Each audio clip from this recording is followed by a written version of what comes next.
پھر جو اس کا نفس مضمون ہے اس میں ہمیں حقائق کا بیان کرنا ہوتا ہے، جو معلومات ضروری ہیں وہ دینی ہے۔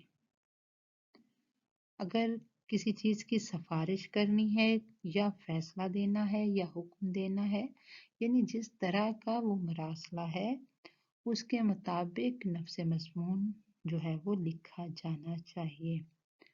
اگر کچھ مختلف باتیں ہیں، جن چیزوں کی ضرورت ہے، جن مسائل کا حل مانگا گیا ہے، اور اگر ایک یا ایک سے زیادہ معاملات ہیں تو پھر ہر معاملے کا ذکر علیحدہ علیحدہ پیرے میں ہونا چاہیے۔ مراسلہ لکھتے وقت تیسری بات اس کا اختتام ہوتا ہے۔ مراسلے کا اختتام کبھی بھی کمزور نہیں ہونا چاہیے، کیونکہ اس کی حیثیت حرف آخر کی سی ہوتی ہے، جس کا تاثر قاری کے ذہن پر دیر تک قائم رہتا ہے۔ اختتامی جملہ یا پیرا باقی مراسلے کے لب و لہجہ اور مدعا کے مطابق ہو اور مراسلے کے مضمون کو تقویت دے۔ اگر کوئی مراسلہ لمبا ہو یا اس میں مشکل اور پیچیدہ معاملات مذکور ہوں تو آخری پیرے میں اہم نکات کا خلاصہ دینا چاہیے اور ان سے جو نتائج مرتب ہوں ان کا ذکر کر دینا چاہیے۔ اس میں یہ بات واضح تحریر ہونی چاہیے کہ مکتوب علیہ سے کس کارروائی کی توقع ہے۔ مراسلے کا اختتام مختصر لیکن مؤثر ہو۔ آخری جملے میں مصدری اسم کے استعمال سے بچنا چاہیے۔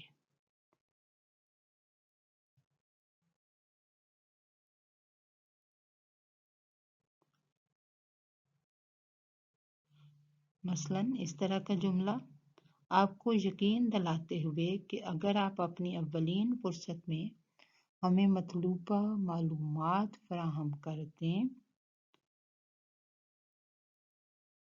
تو ہمیں بے حد مسرت ہوگی، بلکہ اس کو یوں کہنا چاہیے کہ ہمیں خوشی ہوگی کہ مطلوبہ معلومات جلد از جلد موصول ہو جائیں۔ ایک ہی بات کو کے مختلف پیرایہ اظہار ہوتے ہیں۔ یہ کوئی رسمی خط و کتابت تو نہیں ہے، یہ غیر رسمی خط و کتابت ہے۔ دفتری امور سر انجام دیے جا رہے ہیں، اس لیے کم الفاظ میں حقائق کی عکاسی ہونی چاہیے اور بہتر انداز میں ہونی چاہیے۔ اضافی عبارت کیا ہے؟ پس تحریر بعض اوقات مراسلہ مکمل ہو جانے اور اس پر دستخط ہو جانے کے بعد کچھ اور تحریر کا اضافہ کر دیا جاتا ہے۔ اضافی تحریر سے پہلے لکھتے ہیں پس تحریر۔ یوں اگر یہ دیکھا جائے تو یہ پسندیدہ بات نہیں ہے، اس سے بچنا چاہیے۔ اسی لیے عزیز طلباء و طالبات، جو میں نے پہلے بات کی تھی کہ ہمیں اس کی خاکہ نگاری کر لینی چاہیے، خاکہ بنا لینا چاہیے، کیونکہ جب ہم خاکہ بناتے ہیں تو مختلف جو نکات ہیں ان کو 1 2 3 یا الف بے چیم کر کے مد نظر رکھ لیتے ہیں۔ اس سے یہ ہوتا ہے کہ کوئی بھی نقطہ جو ہے وہ مراسلہ لکھتے وقت جو ہے وہ ذہن سے نہیں نکلتا اور ہم مطلوبہ مراسلے میں تمام اہم موضوعات پر بات کر لیتے ہیں۔ بہرحال دفتری معاملات میں بعض اوقات بہت سے مسائل کا سامنا کرنا پڑتا ہے، تو اس میں یوں ہوتا ہے کہ کبھی کبھی کچھ نکات باقی رہ جاتے ہیں، تو اس کے لیے ہم اضافی تحریر سے پہلے پس تحریر کا لفظ استعمال کرتے ہیں۔ پوسٹ سکرپٹ پی ایس یہ پسندیدہ بات نہیں ہے، اس سے بچنا چاہیے کیونکہ یہ تحریر مراسلے کا حسن غارت کر دیتی ہے۔ اس سے مراسلہ نگار کی ذہنی سستی یا نااہلی ظاہر ہوتی ہے کہ وہ لاپرواہی سے کسی ایسے نقطے کو جسے مراسلے کے متن میں آنا چاہیے تھا مناسب جگہ پر قلم بند کرنے سے ناکام رہا۔ اور ایک بات کہ تعارفی مراسلہ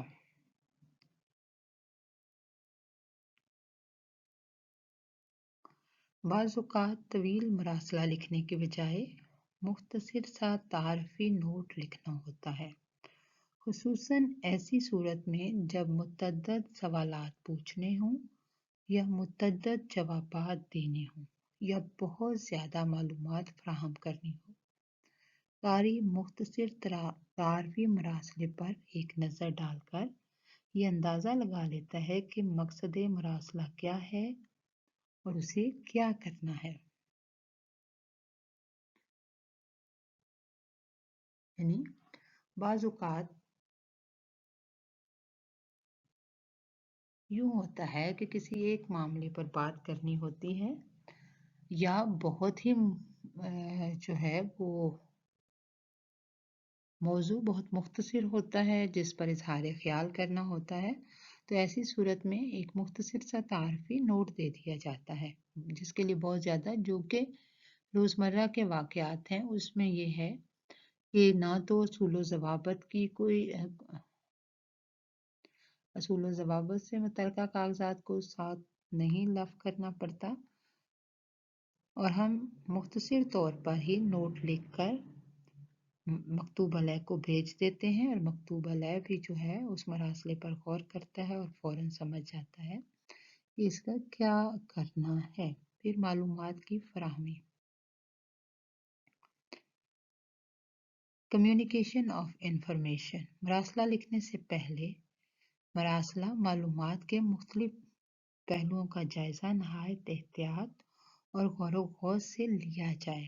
جب بنیادی مواد جمع ہو جائے اور اس کے صحیح ہونے کی تصدیق کر لی جائے تو اس بات پر غور کیا جائے کہ اس مواد کو کیسے جذب توجہ بنایا جائے اور کس طرح سلیقے سے پیش کیا جائے۔ تعارفی خط کے کسی قسم کی معلومات بھیجی جائیں، اس سلسلے میں سب سے زیادہ خیال قاری کی سہولت کا رکھا جائے۔ ہر عبارت کا عنوان قائم کیا جائے، تحریر میں تسلسل کا خیال رکھا جائے، اگر معلومات کی صحت کے بارے میں ذرا سا بھی شک ہو تو مناسب الفاظ میں اس کا اظہار ضرور کیا جائے۔ یعنی جو معلومات ہم دینا چاہتے ہیں تاکہ مکتوب علیہ اس کو پڑھ کے اس مراسلے سے واقفیت حاصل کر لے، اس مراسلے کی عبارت کو جان لے، تو ان تمام چیزوں کو ہم اس مراسلے کے ساتھ لفظ کر دیتے ہیں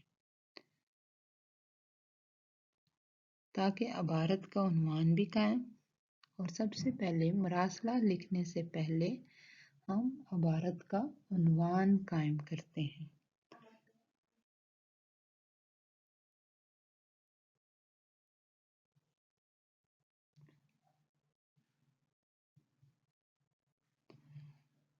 جس طرح عزیز طالبات میں نے بات کی کہ مراسلہ لکھنے سے پہلے بعض اوقات تو یوں ہوتا ہے کہ ہم نے طویل مراسلہ لکھنے کی بجائے مختصر سا تعارفی نوٹ لکھنا ہوتا ہے۔ ایسی صورت میں متعدد سوالات پوچھنے ہوں یا متعدد جوابات دینے ہوں یا زیادہ معلومات فراہم کرنی ہوں تو اس سے جو قاری ہے یا جس کے لیے مراسلہ لکھا جا رہا ہے اس مختصر تعارفی مراسلے پر ایک نظر ڈال کر اس کو اندازہ ہو جاتا ہے کہ یہ مراسلہ کیوں تحریر کیا گیا ہے۔ بعض اوقات یہ ہوتا ہے کہ مراسلہ لکھنے کے لیے بہت سی معلومات درکار ہوتی ہیں، تو تعارفی خط کے ساتھ ہمیں ان تمام معلومات کو یا اگر اس معاملات سے متعلق کچھ کاغذات ہیں تو ان کو ساتھ لفظ کرنا ضروری ہے۔ جب بھی کوئی دفتری مراسلہ لکھا جائے تو سب سے پہلے اس کا سبجیکٹ، اس کا عنوان جو ہے وہ ضرور لکھا جائے، تحریر میں تسلسل کا خیال رکھا جائے اگر معلومات کی صحت کے بارے میں ذرا سا بھی شک ہو تو مناسب الفاظ میں اس کا اظہار ضرور کیا جائے۔ معلومات کی طلب: مراسلہ لکھنے سے پہلے غور کیا جائے کہ کون کون سی معلومات درکار ہیں تاکہ مطلوبہ معلومات کی فہرست مکمل، واضح اور غیر مبہم بنائی جا سکے، ورنہ بار بار مراسلت کرنی پڑتی ہے اور اس طرح مکتوب نگار اور مکتوب علیہ دونوں کا وقت ضائع ہوتا ہے۔ عین ممکن ہے کہ مراسلہ علیہ کا وقت مراسلہ نگار سے زیادہ قیمتی ہو، جس کو خط لکھا گیا ہے، جس کے لیے وہ مکتوب لکھا گیا ہے، حکام بالا جس کے آگے وہ مکتوب پہنچ رہا ہے، تو اس کے پاس اتنا وقت نہیں ہے کہ وہ ضائع کر سکے، بلکہ دونوں طرف ضروری ہے کہ تحریر مختصر ہو۔ اختصار جو ہے وہ تحریر کی خوبی ہوتی ہے، اختصار کے ساتھ جامعیت، ان دونوں باتوں کے ساتھ مکمل معلومات جو ہیں وہ دی جائیں۔ اچھے مراسلے کی خصوصیات: اچھا مراسلہ جو ہے وہ غلطیوں سے پاک ہوتا ہے۔ اب غلطیوں سے پاک صحیح مراسلے سے کیا مراد ہے اور اس کی درست شکل کون سی ہے؟ سرکاری دفتروں میں کئی قسم کے مراسلے بھیجے جاتے ہیں اور ہر مراسلے کی ایک خاص مقصد اور ایک خاص موقع کے لیے ہوتا ہے۔ اس لیے ہمیں مراسلہ تحریر کرتے وقت اس کے لیے صحیح قسم کا انتخاب ضروری ہے۔ مراسلے کی زبان صحیح ہونی چاہیے تاکہ معلومات کی ترسیل واضح ہو سکے۔ مراسلے کی زبان قواعد و گرامر کے لحاظ سے صحیح ہو۔ غلطیوں کی وجہ سے اکثر مزید مراسلت کرنی پڑتی ہے۔ غلط حقائق پیش کرنے یا سرکاری پالیسی کے بارے میں ذرا سی غلط بیانی سے نقصان ہو سکتا ہے، اس لیے جہاں تک ممکن ہو صحیح معلومات فراہم کی جائیں۔ درج ذیل نکات کو اگر مد نظر رکھا جائے تو مراسلت صحیح ہو سکتی ہے۔ یعنی سب سے پہلے تو یہ ہے کہ جب ہم کسی بھی زبان کو دفتری زبان کے طور پہ اختیار کرتے ہیں، اردو کو اگر ہم نے دفتری زبان کے طور پر اختیار کرنا ہے تو اس میں مراسلہ نگاری کے لیے بہت زیادہ تربیت کی ضرورت ہوگی، تاکہ مراسلہ نگاری جو ہے، مسودہ نویسی کا کام جو ہے وہ واضح ہو، مبہم نہ ہو، جامع ہو اور تحریر اختصار کی طرف گامزن ہو۔ پھر یہ ہے کہ مراسلے کی درست شکل ہو، اس میں گرامر کے لحاظ سے، اس میں قواعد کے لحاظ سے صحیح الفاظ کا استعمال کیا جائے، صحیح زبان کا استعمال کیا جائے اور مراسلے میں جو معلومات دی جائیں وہ بالکل درست ہوں۔ اس کے علاوہ مراسلہ لکھتے وقت کچھ اور باتوں کو بھی مد نظر رکھنا ضروری ہے، جس کی وجہ سے مراسلت جو ہے وہ صحیح ہو سکتی ہے۔ وہ کون سی چیزیں ہیں؟ موصولہ مراسلہ غور سے پڑھیں، یعنی سب سے پہلی بات ہے وہ یہ ہے کہ جو مراسلہ دیا گیا ہے اس کو غور سے پڑھا جائے، یعنی جو آپ کے پاس جو خط آیا ہے، جس کا جواب آپ لکھنے جا رہے ہیں، اس کو صحیح طور پر پڑھیں۔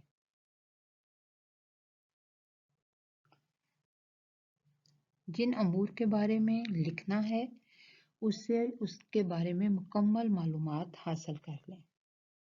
متعلقہ مثلوں، فائلوں کا جائزہ لیں۔ اس سے متعلقہ جتنا بھی مواد آپ کے پاس موجود ہے، جتنی معلومات آپ کے پاس موجود ہیں، ان تمام فائلوں کو غور سے پڑھ لینا چاہیے۔ جن پالیسیوں پر زور دینا ہے ان کو ذہن میں رکھنا چاہیے۔ مراسلے میں درج ہر بات کی صحت کی تحقیق کریں، یعنی آپ نے خط میں جو بات درج کرنی ہے جو مراسلے میں جو چیز تحریر کرنی ہے اس کے صحیح ہونے پہ کوئی شک نہیں ہونا چاہیے. معلومات بالکل درست ہونی چاہیے.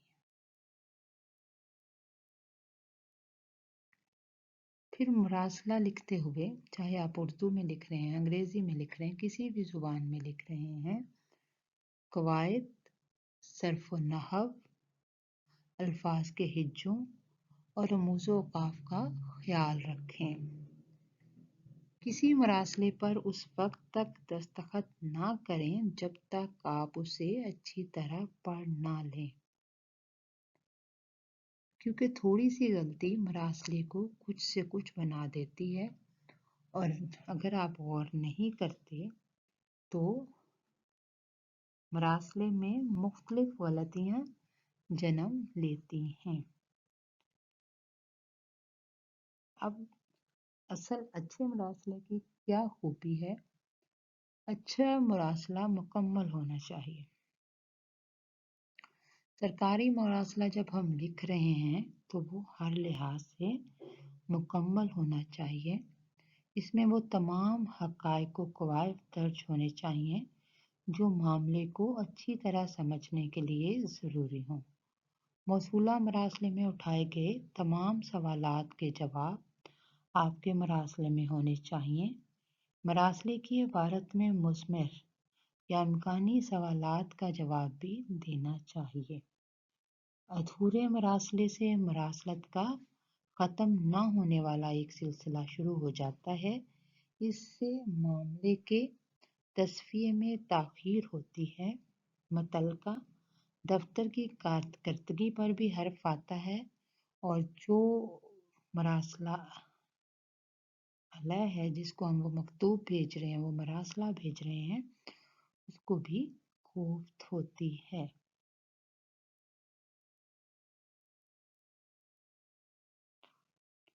یعنی سرکاری مراسلے جو ہیں جب لکھتے ہوئے بہت احتیاط کی ضرورت ہے. اس میں ہمیں تمام حقائق و قواعد کو درج کرنا چاہیے جو معاملے کو اچھی طرح سمجھنے کے لیے ضروری ہوں. موصولہ مراسلے میں اٹھائے گئے تمام سوالات کے جواب آپ کو مراسلے میں دینے چاہیے. مراسلے کی عبارت میں جو چھپے ہوئے سوالات ہیں یا امکانی سوالات ہیں ان کا جواب بھی دینا چاہیے. ادھورے مراسلے سے مراسلت کا ختم نہ ہونے والا ایک سلسلہ شروع ہو جاتا ہے. اس سے معاملے کے تصفیے میں تاخیر ہوتی ہے. متعلقہ دفتر کی کارکردگی پر بھی حرف آتا ہے، اور جو مراسلہ وصول کر رہا ہے اس کو بھی کوفت ہوتی ہے. واضح مراسلے کا انداز بیاں ایسا ہو کہ لکھنے والا جو چاہتا ہو پڑھنے والے تک اس کا وہی مفہوم پہنچے. اس کے لیے مناسب الفاظ کا انتخاب کرنا چاہیے. مراسلے میں کوئی چیز مبہم، غیر واضح اور غیر متعین نہیں ہونی چاہیے. ہر چیز جو ہے بالکل درست ہونی چاہیے.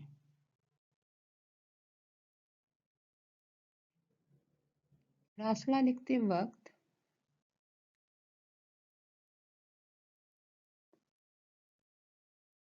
اس بات کی توقع کی جاتی ہے کہ آپ ذمہ داری قبول کریں گے. ذمہ داری سے گریز اور ٹال مٹول اچھے عہدیدار کے شایان شان نہیں ہے. خیالات کا اظہار مختصر ترین الفاظ میں ہونا چاہیے، لیکن اختصار کا یہ مطلب نہیں کہ بات واضح ہی نہ ہو. آسان اور سادہ زبان استعمال کرنی چاہیے. مشکل الفاظ اور لمبی لمبی ترکیبوں سے بچنا چاہیے. شائستگی، کورٹسی. دفتری تحریر میں شائستگی اور اعتدال و تحمل کا خیال رکھنا چاہیے. اگر آپ کسی تجویز سے اختلاف کرتے ہیں تو شائستگی سے اپنے اختلاف کا اظہار کریں. مراسلہ تحریر کرتے وقت اپنے آپ کو مکتوب علیہ کی جگہ رکھ کر سوچیں. آپ سوچئے کہ جب اس نے آپ کو مراسلہ لکھا ہوگا تو اس کی توقعات کیا ہوں گی، اور جب آپ کا جواب اسے ملے گا تو اس کے تاثرات کیا ہوں گے.